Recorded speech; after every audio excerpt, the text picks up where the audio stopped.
नमस्कार, स्वागत है आपका एएनबी न्यूज की विशेष पेशकश न्यूज नाउ में। आपके साथ मैं हूं नवीन पांडे। अपने इस खास कार्यक्रम में आज हम जानेंगे 18वीं लोकसभा के पहले सत्र में राष्ट्रपति द्रौपदी मुर्मू के अभिभाषण की खास बातें। साथ ही जानेंगे आखिर क्यों संसद में सेंगोल को हटाने की मांग शुरू हो गई है। वहीं तीसरे सेगमेंट में आपको बताएंगे कि मध्य प्रदेश में सीएए के तहत क्या कदम उठाया गया है। तो चलिए बिना किसी देरी के शुरू करते हैं न्यूज नाउ। 18वीं लोकसभा के गठन के बाद पहले सत्र में राष्ट्रपति का पहला अभिभाषण हुआ। राष्ट्रपति द्रौपदी मुर्मू ने लोकसभा और राज्यसभा की संयुक्त बैठक को संबोधित करते हुए अगले 5 सालों के लिए नई सरकार के रोड मैप की रूपरेखा पेश की। इस दौरान उन्होंने कई मुद्दों का जिक्र किया। लोकसभा में राष्ट्रपति द्रौपदी मुर्मू का पहला अभिभाषण सुर्खियों में है। लोकसभा का सत्र शुरू होने के बाद परंपरा के मुताबिक राष्ट्रपति नई सरकार का स्वागत करती हैं और भविष्य के लिए शुभकामनाएं देती हैं। इससे पहले 26 जून को ओम बिरला स्पीकर पद के लिए एक बार फिर चुन लिए गए हैं। हालांकि राष्ट्रपति के अभिभाषण का आम आदमी पार्टी ने बहिष्कार किया। यह बहिष्कार सीएम अरविंद केजरीवाल की गिरफ्तारी के विरोध में किया गया। माननीय सदस्यगण, मैं 18वीं लोकसभा के सभी नवनिर्वाचित सदस्यों को बहुत बहुत बधाई और शुभकामनाएं देती हूँ।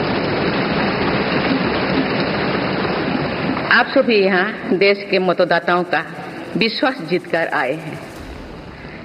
देश सेवा और जन सेवा का ये सौभाग्य बहुत कम लोगों को मिलता है। मुझे पूरा विश्वास है आप राष्ट्र प्रथम की भावना के साथ अपना दायित्व निभाएंगे।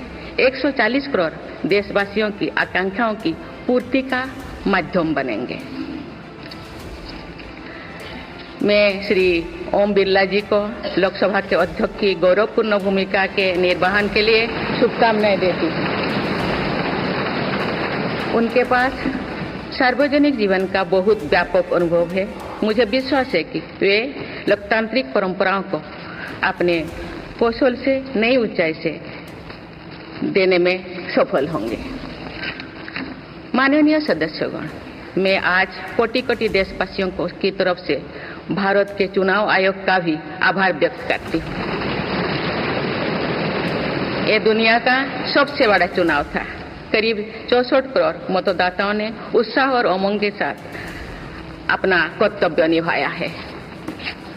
इस बार भी महिलाओं ने बढ़ चढ़कर मतदान में हिस्सा लिया है। इस चुनाव की बहुत सुखद तस्वीर जम्मू कश्मीर में भी सामने आए हैं। कश्मीर घाटी में वोटिंग के अनेक दशकों के रिकॉर्ड टूटे हैं। बीते 4 दशकों में कश्मीर में हमने बंद और हड़ताल के बीच कम मतदान का दौर ही देखा था। भारत के दुश्मन इसको वैश्विक मंचों पर जम्मू कश्मीर की राय के रूप में दुष्प्रचारित करते रहे। लेकिन इस बार कश्मीर घाटी ने देश और दुनिया में ऐसे हार ताकत को करारा जवाब दिया है।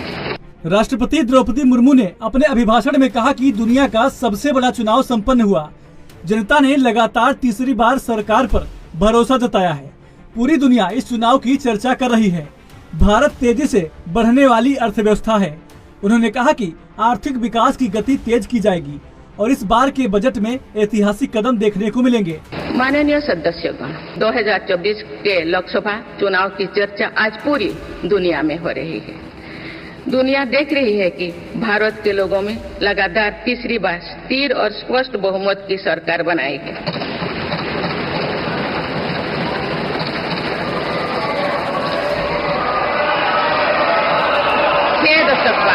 ऐसा हुआ 6 दशक बाद ऐसा हुआ है। ऐसा समय में जो भारत के लोगों की आकांक्षाएं सर्वोच्च स्तर पर है, लोगों ने मेरी सरकार पर लगातार तीसरी बार भरोसा जताया है।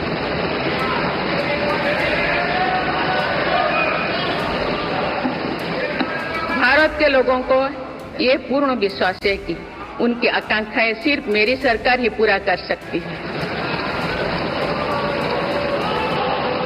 इसलिए 2024 का ये चुनाव नीति, नियत, निष्ठा और निर्णयों पर विश्वास का चुनाव रहा है। मजबूत और निर्णायक सरकार में विश्वास, सुशासन, स्थिरता और निरंतरता में विश्वास, ईमानदारी और कड़ी मेहनत में विश्वास, सुरक्षा और समृद्धि में विश्वास, सरकार की गारंटी और डिलीवरी पर विश्वास, विकसित भारत के संकल्प में विश्वास। मेरी सरकार ने 10 वर्षों से सेवा और सुशासन का जो मिशन जनाया है, ये उस पर मुहर है। ये जनादेश है कि भारत की विकसित बनाने का काम बिना रुके चलता रहे और भारत अपने लक्ष्यों की प्राप्ति करते रहे। आगामी सत्र में मेरी सरकार अपने इस कार्यकाल का पहला बजट पेश करने जा रही है। ये बजट सरकार की दूरगामी नीतियों और फ्यूचरिस्टिक विजन का एक प्रभावी दस्तावेज होगा। इस बजट में बड़े आर्थिक और सामाजिक निर्णयों के साथ ही अनेक ऐतिहासिक कदम भी देखने को मिलेंगे। अपने अभिभाषण में राष्ट्रपति ने आपातकाल का भी जिक्र किया। इस दौरान उन्होंने इमरजेंसी पर करारा हमला बोला। उन्होंने कहा कि आने वाले कुछ महीनों में भारत एक गणतंत्र के रूप में 75 वर्ष पूरे करने जा रहा है। भारतीय संविधान ने बीते दशकों में हर चुनौती और कसौटी पर खरा उतरा है। इमरजेंसी का जिक्र करते हुए राष्ट्रपति ने कहा, देश में संविधान लागू होने के बाद भी संविधान पर कई हमले हुए हैं। देश में संविधान लागू होने के बाद भी संविधान पर अनेक बार हमले हुए हैं। आज 27 जून है। 25 जून 1975 को लागू हुआ आपातकाल संविधान पर सीधे हमले का सबसे बड़ा और काला अध्याय था।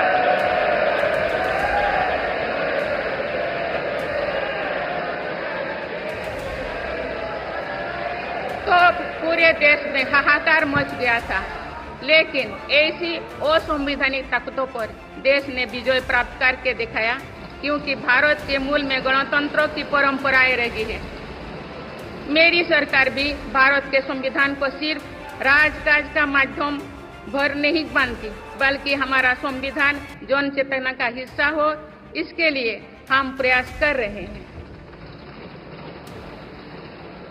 इसी ध्येय के साथ मेरी सरकार ने 26 नवंबर को संविधान दिवस के रूप में मानना शुरू किया है।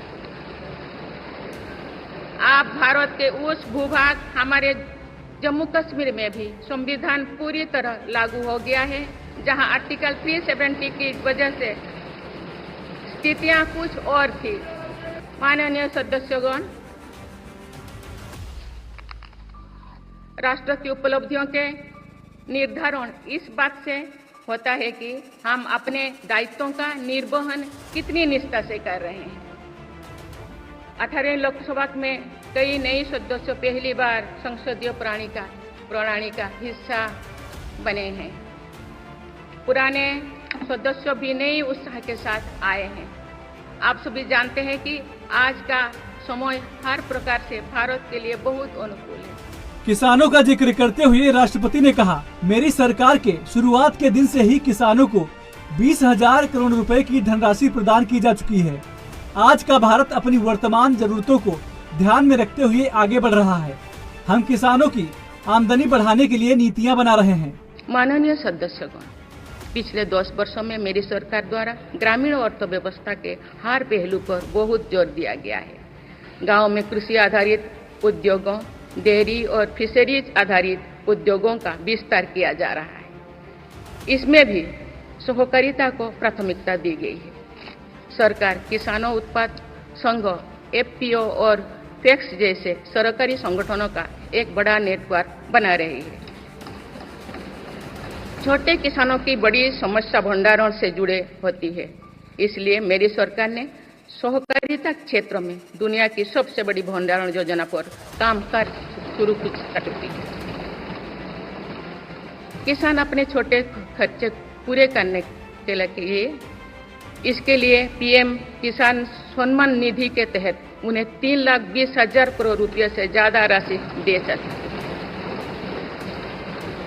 मेरी सरकार के नए कार्यकाल के शुरुआत दिनों से ही किसानों को 20,000 करोड़ रुपया से अधिक की राशि ट्रांसफर की जा चुकी है। सरकार ने खरीफ फसलों के लिए एमएसपी में भी रिकॉर्ड वृद्धि की है।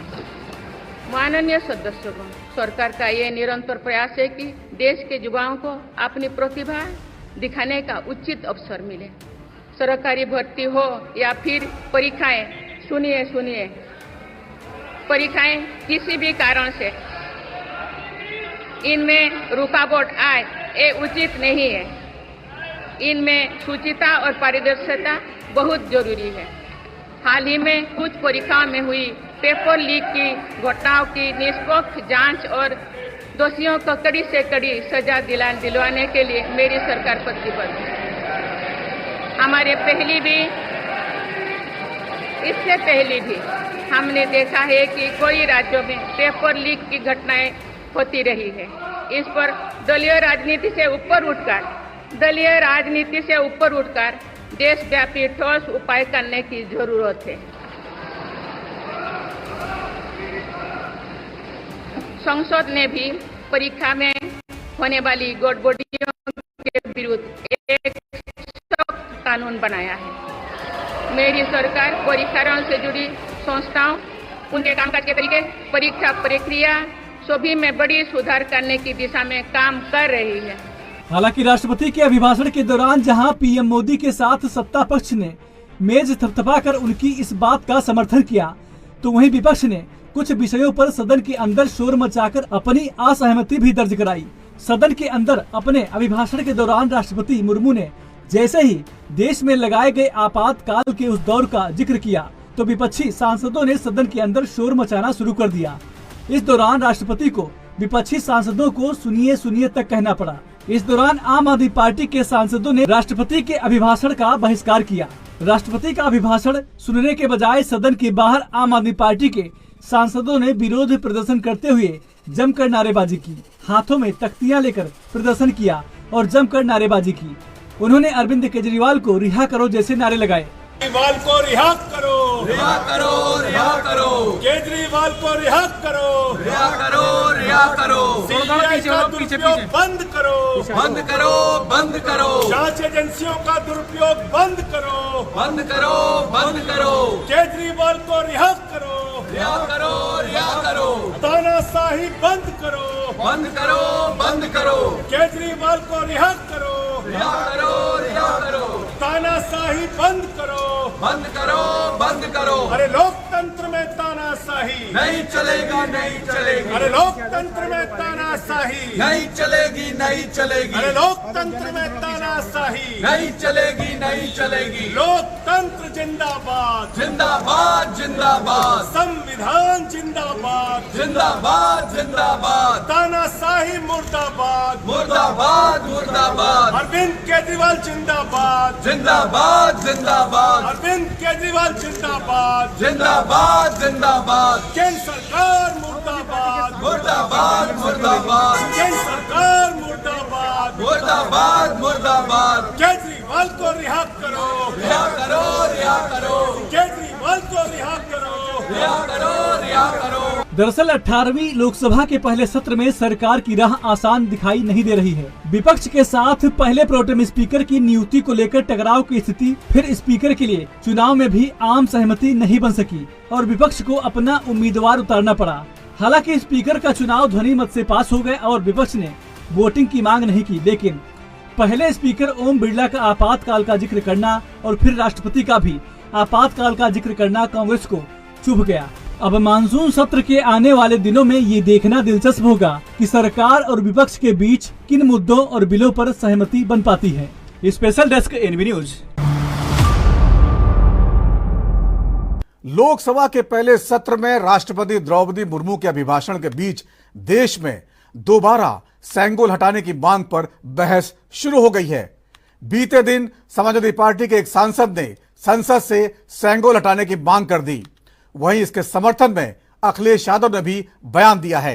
इसके साथ ही विपक्षी दलों के नेताओं ने भी सपा की मांग को सही ठहराया है, लेकिन बीजेपी ने साफ कर दिया है कि हम संविधान को मानने वाले लोग हैं और सेंगोल कोई नहीं हटा सकता। राष्ट्रपति के अभिभाषण के दिन एक नई बहस देखने को मिली। संसद में स्पीकर के आसन के पास स्थित सेंगोल को लेकर सपा ने अपना राग छेड़ दिया है।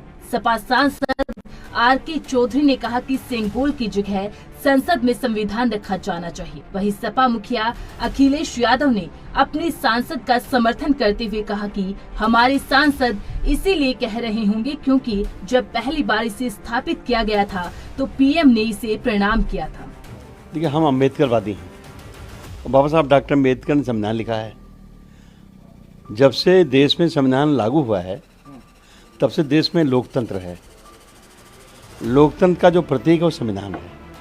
लेकिन बीजेपी सरकार ने, खासतौर जो पिछली सरकार है, मोदी जी के नेतृत्व में उस संसद भवन में जहाँ स्पीकर बैठते हैं दाहिनी तरफ, सेंगोल स्थापित कर दिया है। सेंगोल तमिल भाषा का शब्द है। उसका हिंदी माने है राजदंड। राजदंड का और हिंदी माने है राजा की छड़ी। राजा की छड़ी और माने है राजा डंडा।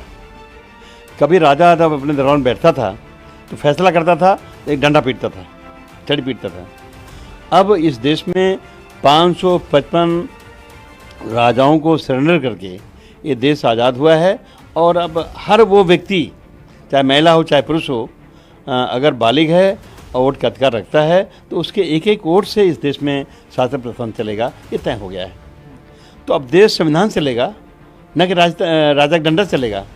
तो इसलिए हमारी मांग है कि अगर लोकतंत्र बचाना है तो संसद भवन से सेंगोल को हटाना है। मुझे लगता है कि हमारे सांसद इसलिए कह रहे होंगे कि जब पहली बार लगा था तो प्रधानमंत्री जी ने बाकायदा प्रणाम किया था। इस बार शपथ लेते समय शायद वो भूल गए। उसी को याद दिलाने के लिए लगता है मेरे पार्टी के सांसद ने कुछ इस तरह का पत्र लिखा है। तो आपकी क्या राय है? नहीं, देखिए, जो राय उस समय मेरी थी, मैंने ट्वीट किया था। आप मेरी राय आर्काइव से निकाल करके सब चैनलों पे चलाइए। तो अभी जो है रहना चाहिए, अभी रहना चाहिए। मैंने क्या कहा जब प्रधानमंत्री जी ही प्रणाम करना भूल गए तो इसका मतलब उनकी भी इच्छा कुछ और होगी। सेंगोल को लेकर समाजवादी पार्टी की मांग पर कांग्रेस ने भी सीधा समर्थन तो नहीं किया, लेकिन सेंगोल को पीएम मोदी का दिखावा करार जरूर दे दिया। कांग्रेस नेता गौरव गोगोई ने कहा कि सेंगोल पर तमिलनाडु की जनता ने बीजेपी को जवाब दिया है। वहीं आरजेडी सांसद मीसा भारती ने सेंगोल को म्यूजियम में रखने की सलाह दे डाली। उन्होंने कहा कि संसद में इसे नहीं रखना चाहिए, वो राजतंत्र का प्रतीक है, ये किसी के अपमान वाली बात नहीं है। देखिए, सेंगोल प्रधानमंत्री मोदी के लिए सिर्फ एक दिखाने का एक कदम था, लेकिन पिछले लोकसभा इलेक्शन में तमिलनाडु की जनता ने दिखाया कि उनका आशीर्वाद डीएमके और कांग्रेस अलायंस के साथ है। देखिए, बिल्कुल हटाना चाहिए क्योंकि ये लोकतंत्र है, डेमोक्रेसी, और वहाँ पे अब राजतंत्र तो रहा नहीं। तो अगर सेंगोल को लगाना ही चाहिए तो उसको म्यूजियम में रखना चाहिए जहाँ की देश के सभी लोग जाएं और वहाँ पे उसका दर्शन भी करें जो लोग देखना चाहते हैं। तो ये अच्छा, जिसने भी ये मांग की है बहुत अच्छा, और हम लोग उसको सपोर्ट कर सकते हैं। वही सेंगोल पर विपक्ष के बयानों पर बीजेपी और उसके सहयोगियों ने पलटवार किया है। बीजेपी के राष्ट्रीय प्रवक्ता शहजाद पूनावाला ने कहा कि समाजवादी पार्टी का लंबा चरित्र और इतिहास रहा है। वो भारतीय सेना, भारत की संस्कृति और सनातन धर्म का लगातार अपमान करते आए हैं। वहीं एलजेपी-आर प्रमुख चिराग पासवान ने भी विपक्ष को राष्ट्रीय चिन्ह पर राजनीति नहीं करने की नसीहत दी है। ये बेहद दुर्भाग्यपूर्ण बात है कि समाजवादी पार्टी के सांसद कहते हैं कि सेंगोल सिंबल ऑफ मोनार्की है और इसीलिए उसको पार्लियामेंट से हटा दिया जाना चाहिए। बताइए कि जो पार्टी सिंबल ऑफ परिवारवाद है वो आज भारत की संस्कृति, तमिल संस्कृति के इतने अभिन्न अंग को फिर से अपमानित करने पर तुली हुई है। पर यह कोई हैरानी की बात नहीं है।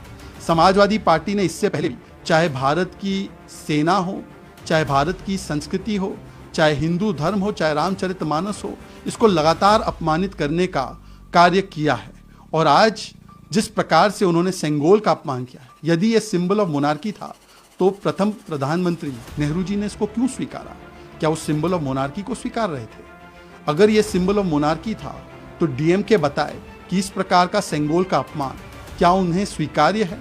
क्या तमिल संस्कृति का ये अपमान उन्हें स्वीकार्य है? उनको आज इस पर जवाब देना चाहिए। और ये वही मानसिकता है जिसने सेंगोल को वर्षों तक वॉकिंग स्टिक की तरह देखा। आज समाजवादी पार्टी भारत और तमिल संस्कृति का मखौल उड़ाने से पीछे नहीं हटी। मेरी समझ के परे है कि आपके क्षेत्र की जनता ने आपको विकास के कार्यों के लिए चुना है कि यहाँ पर आकर इस तरीके की विवादित राजनीति करने के लिए। भाई, जिस तरीके से ऐसे प्रतीकों को गलत दृष्टि में इतने दशकों से दिखाने का प्रयास किया गया, आज जब हमारे प्रधानमंत्री जी के द्वारा उन्हें उचित सम्मान दिया जाता है, क्यों इन सारी चीजों से ऐतराज होता है? क्यों नहीं भैया सकारात्मक राजनीति की सोच ये विपक्ष के नेता रख सकते हैं, एक साथ आगे बढ़ने का प्रयास करें, ना कि इस तरीके के विवादित बयान देकर बंटवारे की राजनीति करें। आपको बता दें कि नई संसद भवन के उद्घाटन के समय सेंगोल को स्थापित किया गया था। प्रधानमंत्री नरेंद्र मोदी ने इसे तमिलनाडु मठ से स्वीकार कर लोकसभा स्पीकर के आसन के पास स्थापित किया था। इस पर गृह मंत्री अमित शाह ने कहा था, पूर्व प्रधानमंत्री जवाहरलाल नेहरू ने सेंगोल को अंग्रेजों से भारत को सत्ता हस्तांतरण के प्रतीक के तौर पर स्वीकार किया था, लेकिन अब सपा सांसद ने इस पर सवाल खड़े कर एक नई बहस छेड़ दी है। और अब बात सीएए की। नागरिकता संशोधन अधिनियम यानी सीएए के तहत मध्य प्रदेश में पहली बार भारतीय नागरिकता का प्रमाण पत्र मिल गया है। मुख्यमंत्री डॉक्टर मोहन यादव ने 2 पाकिस्तानी और 1 बांग्लादेशी नागरिक को नागरिकता प्रमाण पत्र सौंपा। तीनों ने देश की नागरिकता के लिए मई में ऑनलाइन अप्लाई किया था, जिसके बाद तीनों ने देश और प्रदेश की सरकार को धन्यवाद दिया है। मध्य प्रदेश के मुख्यमंत्री मोहन यादव ने राज्य में नागरिकता संशोधन अधिनियम सीएए के तहत नागरिकता देने की शुरुआत कर दी है। नागरिकता के इस कार्यक्रम के दौरान सीएम मोहन यादव ने तीनों आवेदकों का मध्य प्रदेश की धरती पर स्वागत किया। उन्होंने कहा कि सरकार और प्रशासन के माध्यम से किसी भी विभाग की कोई भी जरूरत होगी, सरकार आपकी पूरी मदद करेगी। हम सबका सौभाग्य है, यशस्वी प्रधानमंत्री श्रीमान नरेंद्र मोदी जी ने ये एक ऐसी कठिनाई थी जिस कठिनाई का निराकरण करके एक ऐसा रिश्ता पुनर्स्थापित करने का प्रयास किया जो अखंड भारत की याद दिलाता है। ये 47 के पहले तत्कालीन सरकार के द्वारा जो निर्णय किया गया था कि हम अपने देश में हमारे सभी अल्पसंख्यकों की रक्षा करेंगे, उनकी चिंता करेंगे, इस भाव के आधार पर कई सारे बंधु, खास करके हिंदू, सिख, बौद्ध, जैन, ईसाई, पारसी, इस भरोसे से उस देशों में रह गए जो भारत के अलावा भारत के पूर्व हिस्से हैं, जैसे बांग्लादेश, पाकिस्तान और अफगानिस्तान कहते हैं। और काल के प्रवाह में जैसा कि आशंका थी, उस आशंका के कारण से बड़े पैमाने पे उस देश के अंदर हमारे इन धर्मावलंबियों के जान माल के और कई सारे कष्ट हुए।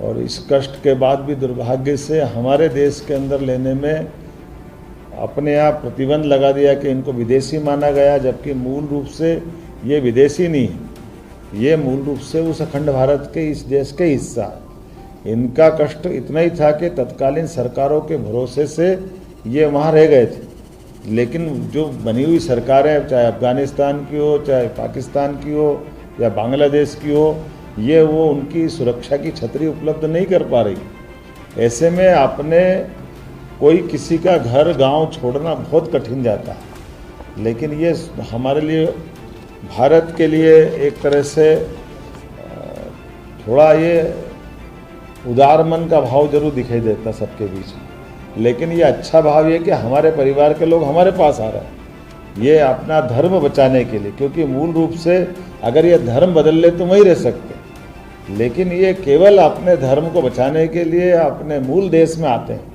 तो मुझे इस बात की प्रसन्नता है, यशस्वी प्रधानमंत्री ने बड़ा काम किया था और मध्य प्रदेश के अंदर मैं इनका स्वागत करूंगा। इनके जैसे और भी जो लोग आएंगे उन सबका भी स्वागत करेंगे और ये आज हमारे लिए सौभाग्य की बात है कि दो भविष्य की नई पीढ़ियां हमारे बीच में से अपने मध्य प्रदेश का हिस्सा बन रही है और एक बांग्लादेश का मूल परिवार माना गया है, लेकिन मैं तो ये मान के चलता हूँ, जैसे मैंने कहा कि 47 के पहले वाला हमारे देश का हिस्सा, हमारे देश के नागरिकों का जो अधिकार था वो आपको मिलना चाहिए, आपको मिल रहा है। मध्य प्रदेश की धरती पर आपका स्वागत है, वंदन है, अभिनंदन है। और शासन के माध्यम से शासन के किसी भी विभाग की कोई भी ज़रूरत होगी, कोई भी आवश्यकता होगी, शासन आपकी पूरी मदद करेगा और आप मध्य प्रदेश का हिस्सा बन करके गर्व का मौका हासिल करें, ऐसे मुझे भी आनंद आएगा और आपको भी बधाई देता हूँ। मैं आपका स्वागत करता हूँ। किनको मिली नागरिकता? समीर सेलवानी के पिता पाकिस्तान में रह रहे थे, 2012 से ही भारत में रह रहे हैं। इन्होंने CAA के तहत मई में आवेदन किया था।